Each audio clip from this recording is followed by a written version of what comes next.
So this is another short story I really want to talk about. We talked about I Have No Mouth and I Must Scream last time, and you've definitely heard of that one. You might have even read it, you might have seen references to it. It's a very popular one. I mainly made it to practice what my format would be for doing these video essays. Now I want to go with a short story that's a little lesser known. It's by an author you've almost definitely heard of, Ray Bradbury of Fahrenheit 451 fame. Now, a lot of his novels are fairly well known, but he also had a very large collection of short stories that I thought were absolutely brilliant. In fact, I have a complete hardcover set of them that how can I put this, rescued from the library. I took it out and I didn't want to take it back because the people who kept taking it out were ripping the darn thing apart. The spine was coming off, the cover was barely attached. You know, I got some glue, I went to work, I got it to look fairly close to good. And I came to the library the next day and said, you know, I left it sitting somewhere, and she said, oh, don't worry about it. We were going to put it on the for sale shelf anyway.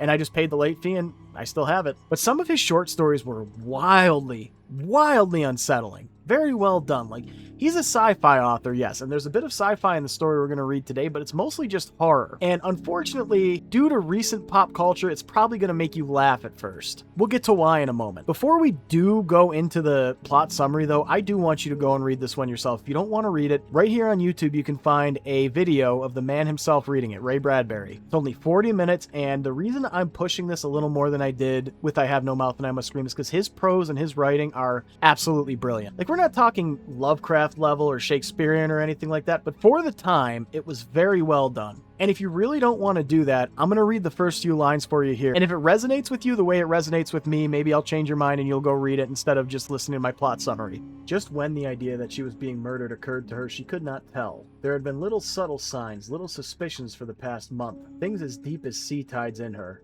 like looking at a perfectly calm stretch of tropic water, wanting to bathe in it, and finding, just as the tide takes your body, that monsters dwell just beneath the surface. Things unseen, bloated, many-armed. Blackness. It was over. It was all over.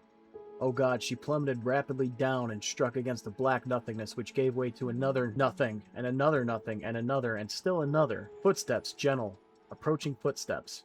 An odor of tweeds, a pipe, a certain shaving lotion. She knew David was standing over her, and beyond him, the immaculate odor of Dr. Jeffries. Still here? Already read the book, or you're just not planning to? Okay, that's fine. If you just want to listen to my plot summary, I'm okay with that. So the story is called The Small Assassin. And here's where you're going to laugh. The concept is that this woman has a baby and she believes it's trying to kill her. And if you think of the same thing I did, I thought of Stewie Griffin.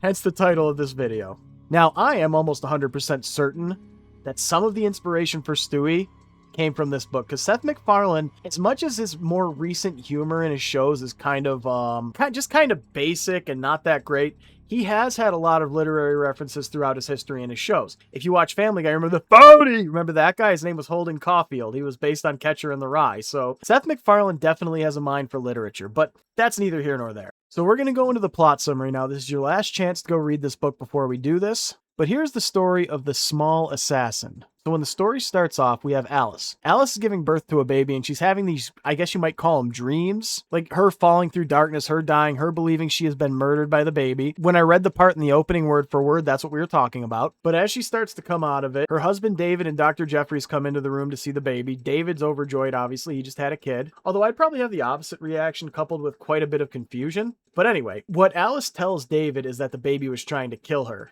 And, you know, she tells her everything she's thinking about this. And of course, he thinks it's just, you know, delirium from the medication, from the, you know, the stress of having had a baby. I'm told it's a very painful experience. I'm kind of glad I'm biologically incapable of it. But in the next scene, we see him talking with Dr. Jeffries. Now, this is their longtime physician, it seems like. They're like old friends. And one thing I'm going to say about Dr. Jeffries is in a lot of these old stories, especially when they're told, especially when they're written in recent years, these old doctors from like the 40s and the 50s are shown to basically be butchers. They make a lot of mistakes. They're, you know, not careful with what they do. Dr. Jeffries, well, he does make mistakes, and we'll get to that as the story goes on, and they're the mistakes you'd expect, but he seems to genuinely care about his patients, and that was kind of refreshing. What I have to say about the characters overall is that there's not much to any of them. David is a hard-working husband and father. Alice is a mother who's afraid of her child. Dr. Jeffries is a doctor. But it's really, the focus is more on the story itself. itself, so that doesn't seem like something I would take points away for. So anyway, they get discharged and they head out, but we see Dr. Jeffries and David celebrating with cigars and drinks. He seems like he's personally invested with them. He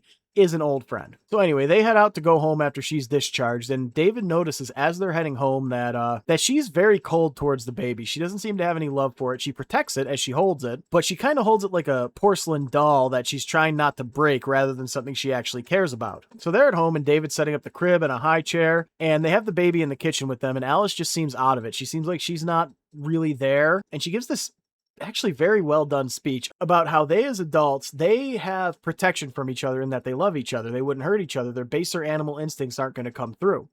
Society has that as well with not only, people who care about each other, but with moral code.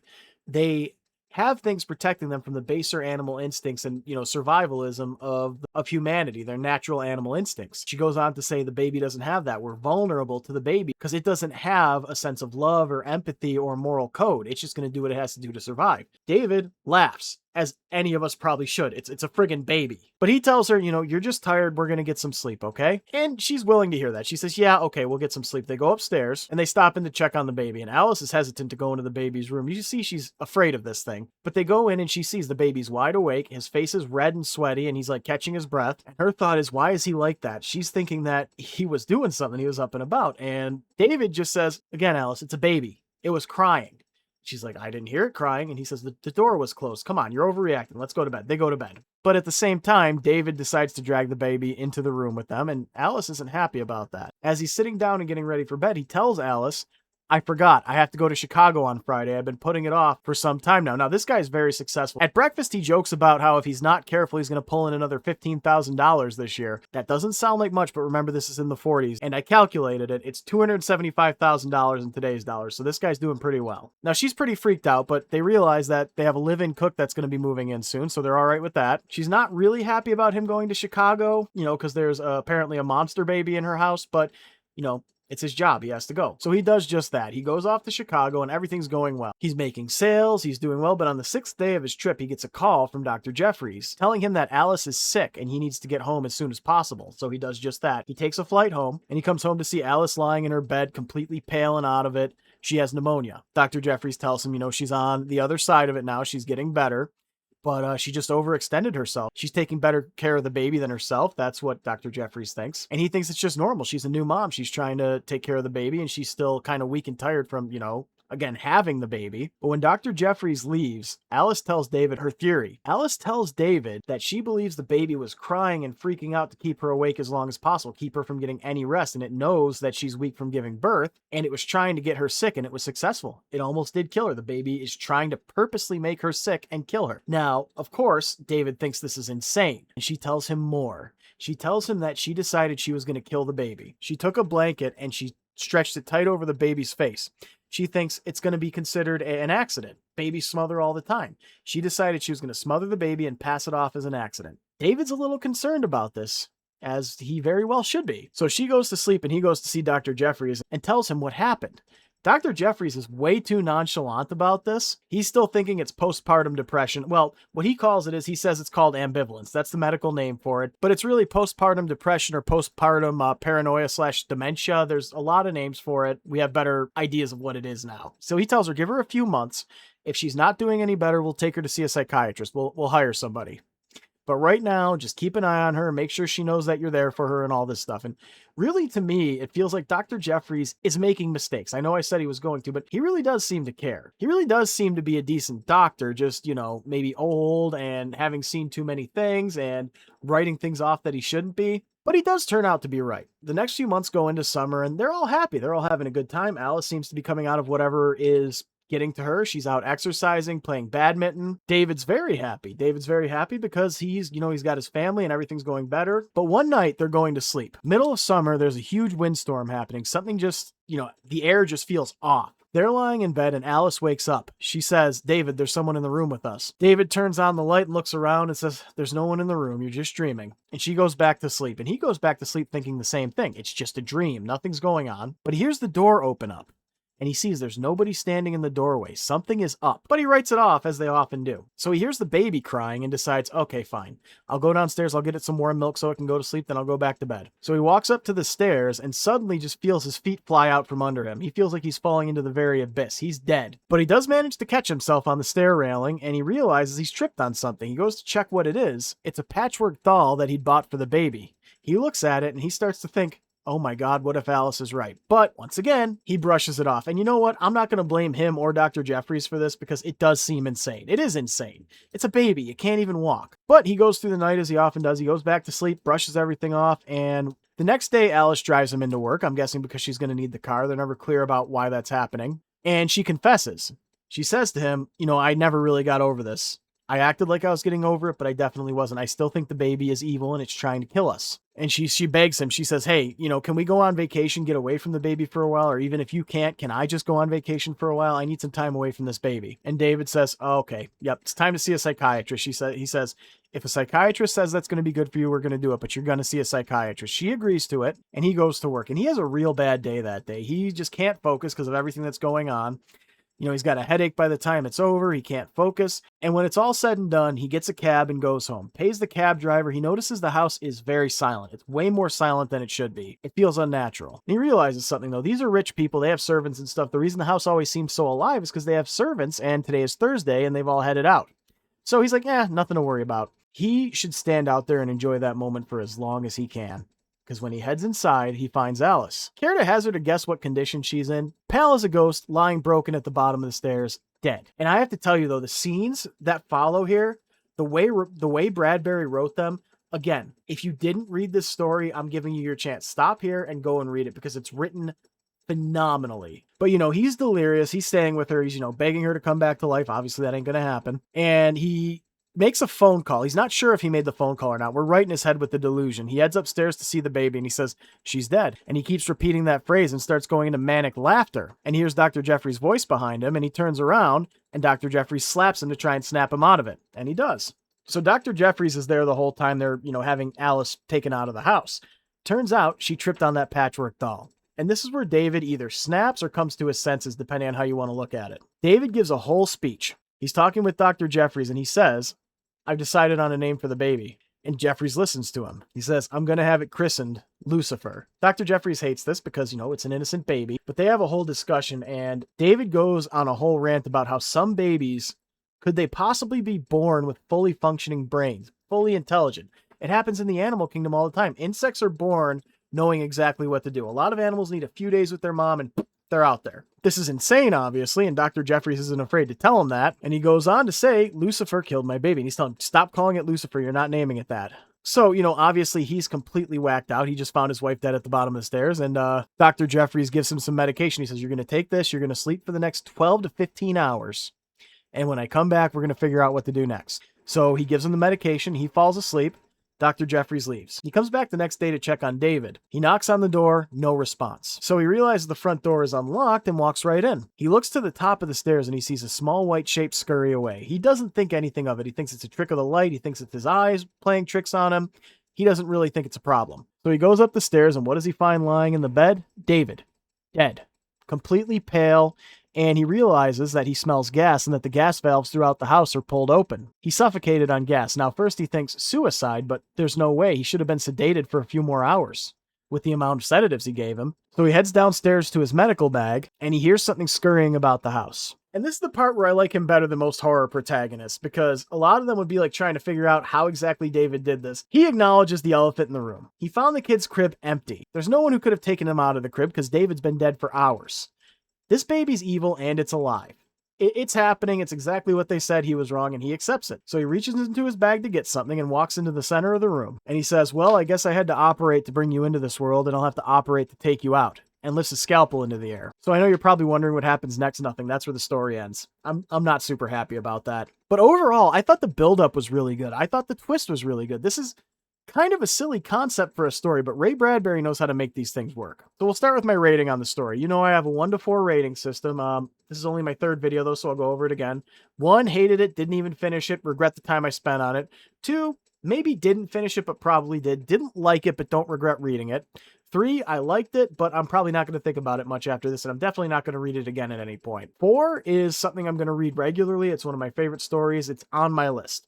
I'm going to say this one's a 3.5. I've read it before. I read it again for this video, and I didn't lose any enjoyment for it. So a 3.5. Now let's talk analysis. What are some of the things going on here? Well, first of all, we want to talk about a bit of symbolism. There's the symbolism for the fact that childbirth is just plain dangerous, especially back in the 40s. There were a lot of complications and a lot of bad things that could happen, and the whole idea of the baby killing the mother is what's happening here. There's, of course, the symbolism of postpartum depression and postpartum psychosis. She believes the baby's trying to kill her, and she tries to kill it, and as dark as that is, that unfortunately does happen in real life, and we're not going to linger on that because it's very, very unpleasant, but you know what I'm saying. And I think another major symbolism here is just how difficult it is to be a parent. A lot of people go into parenthood with anxiety. Some of them are just, deliriously happy like David was. And I think it was just a commentary on that. Now, I don't have any kids. I don't want any kids. I hate kids. I don't think one's ever tried to kill me, but I'm happy I don't have any nonetheless. And there's another interesting commentary kind of buried under all this. Like when David gives his speech, he talks about how a baby might have reason to be angry with its mother and its parents. First of all, it was brought into this world without its permission or its consent. Second of all, it was removed from safety. It was removed from comfort where it didn't have to do anything, where it just got everything provided for it. And it was pulled into the world to survive on its own.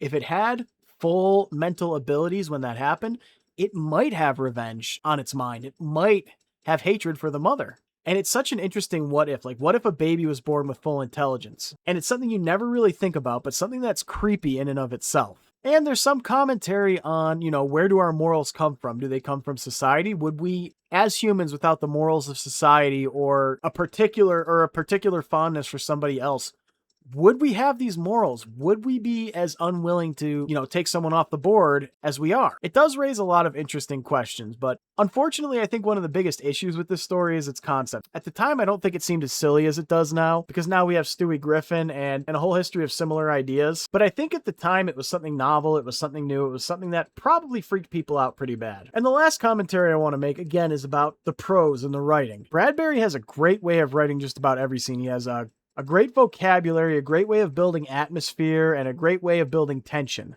This story definitely has that, even if the concept is a little bit silly. So what do you think of this story? Do you think the Stewie Griffin Dark Reboot is worth reading? Do you think it's too silly now and that you wouldn't be able to take it seriously? Let me know down in the comments. And let me know what story you want me to talk about next. Ve Victus, save awesome. Stewie. Per usual, I want to take a moment to thank the people who are making this possible. First of all, you, if you're listening at the end of this video and you made it all the way through. If you're hearing me, thank you. Tell me you're welcome down in the comments. Helps push me in the algorithm. I'm sorry, I don't like these tricks either. I want to thank my 2 Ko-Fi subscribers, Jake and Authentic Chaos, for their $5 a month donations. I'll have the link to my Ko-Fi down at the bottom of this video, or if you'd rather just copy and paste or click, it'll be down in the description, whatever. I also offer subscriptions over on Instagram, a $5 a month subscription on Ko-Fi or a subscription on Instagram. We'll get you priority in the request of short form videos. If you want to commission a long form video, head over to Ko-Fi, but talk to me first. I'll have my email down in the description. That's where you can send any requests, and we'll talk about pricing then. The only reason that I don't have a set cost on that is because, for example, if you want me to do a complete review and in-depth analysis of it, that book's like over 1,000 pages long, and it's going to be a lot of work.